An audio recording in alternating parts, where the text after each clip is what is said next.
नमस्कार साथियों, मैं अनूप विश्वकर्मा आपके अपने यूट्यूब चैनल डिजिटल प्रयोगशाला में स्वागत करता हूँ। साथियों, अक्सर हम लोग जब किसी तालाब के किनारे खड़े होते हैं, तो नॉर्मली लोग उसमें कंकड़ मारते हैं और वो कंकड़ डूब भी जाता है। लेकिन वहीं किसी पेड़ का पत्ता हुआ या फिर एक बड़ी लकड़ी हुई, वो नहीं डूबती, वो तैरती रहती है।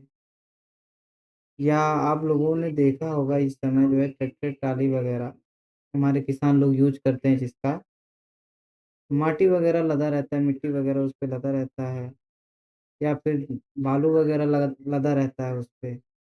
और पहले के समय में था कि लोग जो है ट्राली का जो ढाला था उसको खोल करके मिट्टी को गिराते थे। लेकिन अब ट्रैक्टर से ही पूरे ट्राली को बड़े आराम से उठा लिया जाता है और सारे की सारे मिट्टी को गिरा दिया जाता है या बालू को। तो और जबकि हम लोग जब देखते हैं कि वो ट्रॉली उठता है ऊपर, तो उसमें एक पाइप लगी हुई होती है। आखिर वो पाइप लगाने के पीछे क्या साइंस है और वो कैसे उतने वज़न वाली ट्रॉली को बड़े आराम से उठा देता है, आज हम लोग उसी के बारे में समझेंगे। तो बने रहें हमारे साथ इस वीडियो में। तो फ्लोटेशन पार्ट 2, पहला पार्ट 1 हम लोग कुछ दिन पहले जो है पढ़े थे और आज का हमारा टॉपिक फ्लोटेशन को लेकर के है। पार्ट 2 का आप लोग इस चित्र में देख सकते हैं कि इतनी बड़ी जहाज एक समुद्र में बड़े आराम से तैर रही है। इसके पीछे क्या रीज़न, क्या कारण है, उसको भी आज हम लोग क्लियर करेंगे, देखेंगे। तो शुरू करते हैं।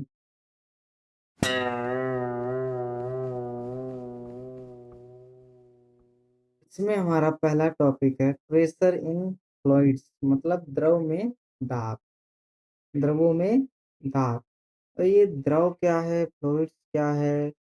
द्रव साइंस की भाषा में बोला जाए, हम लोग जानते हैं कि पदार्थ की 3 अवस्थाएँ होती हैं, ठोस, द्रव, गैस।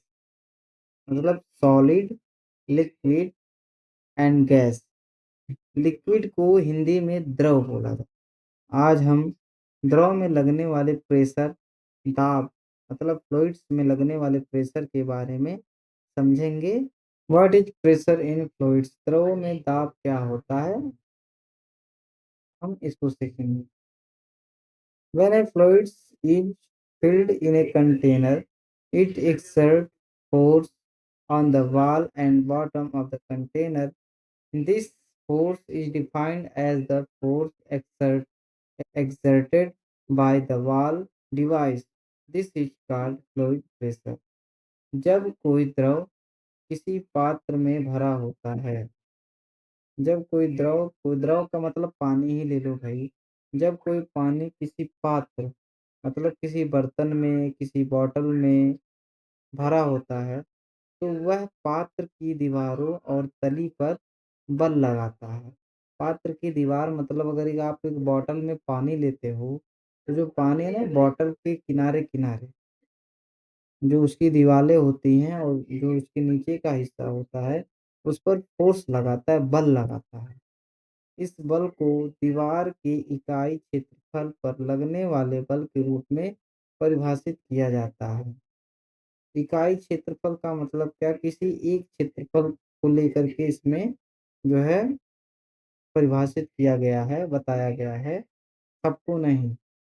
किसी एक को वैसे नॉर्मली हम लोग जानते हैं कि अगर कोई क्वेश्चन आपसे करता है कि 1 घंटे का 60 रुपए होता है, तो 20 मिनट का कितना रुपए होगा? तो सिंपली आप पहले 1 मिनट का निकालोगे, फिर इसके बाद जो है आप 20 मिनट में कैलकुलेशन करोगे। ठीक उसी तरह से यहाँ पे भी नियम लगता है कि जब भी हम कोई सूत्र बनाते हैं या फिर कोई कैलकुलेशन करते हैं, 1 यूनिट पर, 1 इकाई पर ही उसका काम होता है, ना कि एक ही बार में सब पे, ठीक? तो यहाँ पर वही माना गया है कि इस बल को दीवार के इकाई क्षेत्रफल पर लगने वाले बल के रूप में परिभाषित किया जाता है। इसे ही द्रव दाब कहते हैं। द्रव का दाब कहते हैं। कोई दीवार है, अगर उस पे प्रेशर लग रहा है पानी का, तो जान जाइए कि वहाँ पर द्रव दाब काम कर रहा है, मतलब प्रेशर इन फ्लूइड्स काम कर रहा है। फैक्टर्स अफेक्टिंग प्रेशर, दाब को प्रभावित करने वाले कारक। Density of a liquid, liquid का डेंसिटी, लिक्विड का घनत्व, घनापन, घनापन भोजपुरी में बोलते तो गज्जिनपन। डेंसिटी ऑफ लिक्विड, लिक्विड का मतलब पानी, द्रव, डेंसिटी घनत्व, घनापन। Higher the density higher is the pressure, मतलब कहने का मतलब यही है, घनत्व अधिक होने पर दाब भी अधिक होता है।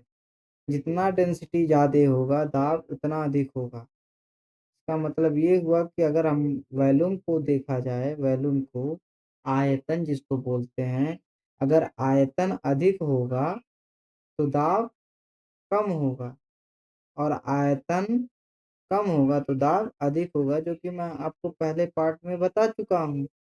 उसी से संबंधित ये कह रहा है कि डेंसिटी अगर अधिक होगी तो हमारा दाब अधिक होगा, मतलब घनापन।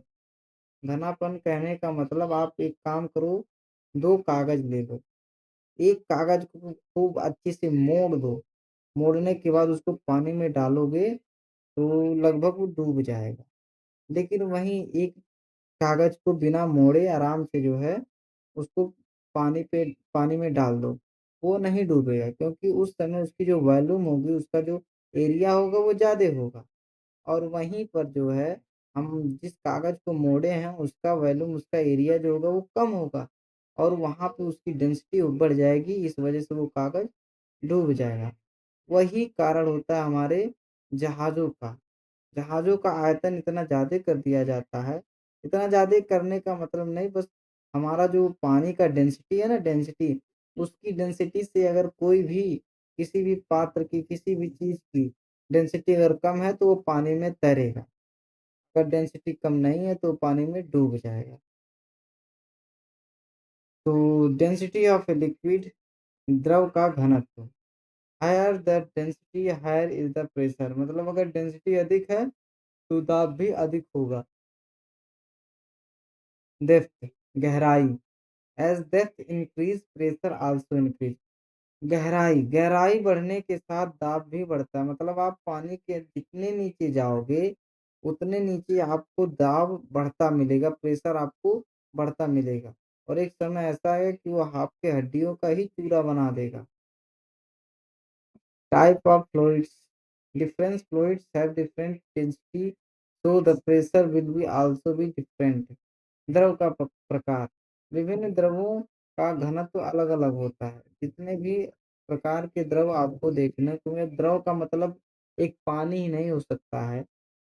द्रव में कई चीजें आती हैं, जैसे द्रव में तेल आता है, आपका पेट्रोल, डीजल, गियर ऑयल, क्योंकि थोड़ा और गाढ़ा होता है। पेट्रोल डीजल से कम गाढ़ा होता है, हल्का होता है। तो ऐसे ही करके कई प्रकार की वैरायटी वगैरह आते हैं हमारे लिक्विड को लेकर के, तो उस अनुसार ये बता रहा है विभिन्न द्रवों का घनत्व अलग-अलग होता है, इसलिए दाब भी अलग-अलग होगा। भाई अगर डेंसिटी कम तो प्रेशर कम, डेंसिटी अधिक तो प्रेशर अधिक। नॉर्मली समझा चुका हूँ मैं। यहाँ पर देखिए, एक व्यक्ति है जो तैर रहा है और उसके ऊपर ये चारों तरफ से जो फ़ोर्स लग रहा है ना, जो पर उसको दाब बोलते हैं, प्रेशर।